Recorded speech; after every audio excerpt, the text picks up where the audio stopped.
stops by 5 p.m. So, of course, civilians and in fact citizens are paying the price. And the airspace is shut. In fact, I want to highlight it. Jammu airport, Srinagar airport, several airports, airspace is shut. So there's also that cost being added, viewers.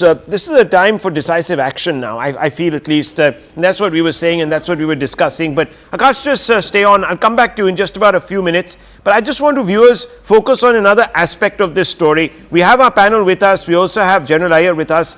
And I'm going to bring him into this conversation. But India has begun to suffocate, at least that much we can see. Pakistan, it's feeling the heat militarily, diplomatically, and most importantly, economically. The sustained pressure applied by Prime Minister Modi has steadily given India the upper hand. There's no doubt about that.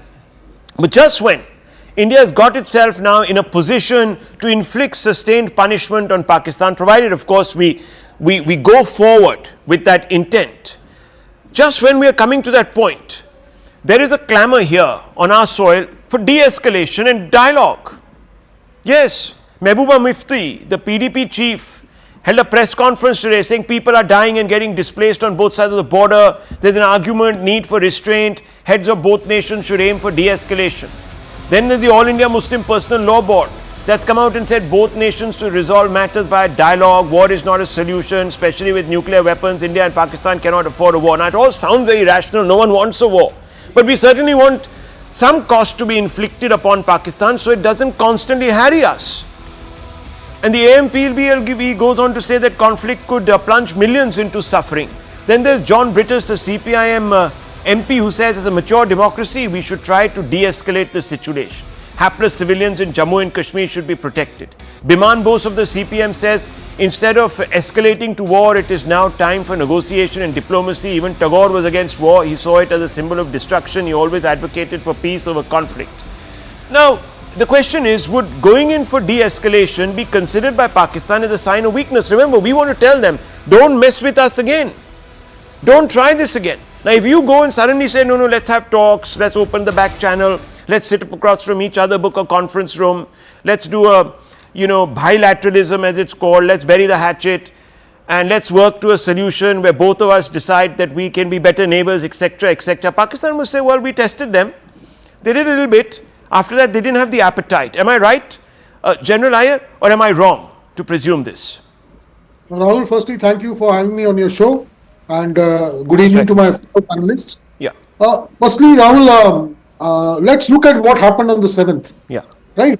The first statement which we put out, there is a line which you also have been using for the last 2 days, that we have achieved our aim and we don't want to escalate it any further.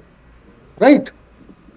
Till yesterday, we were looking at a time when Pakistan is going to get itself off-ramp from the system, from this current status. Right?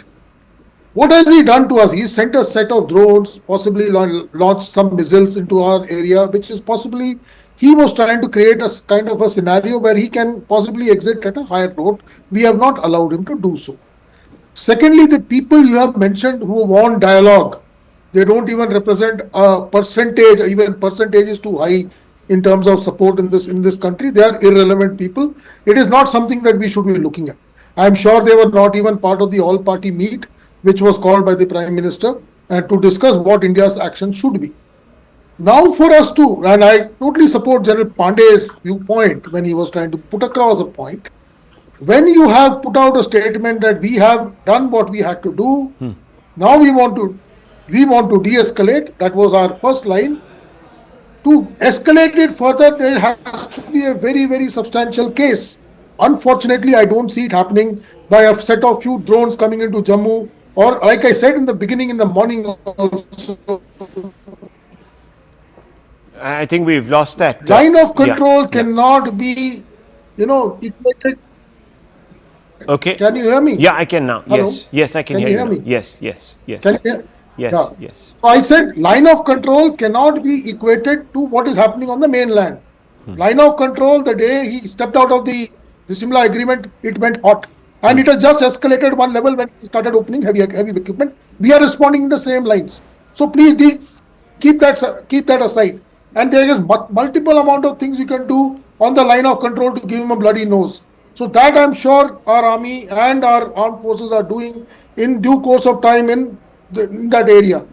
and General Pandey has been the corps commander, and he knows how things are to be, escalated. No, but this whole business of coming and saying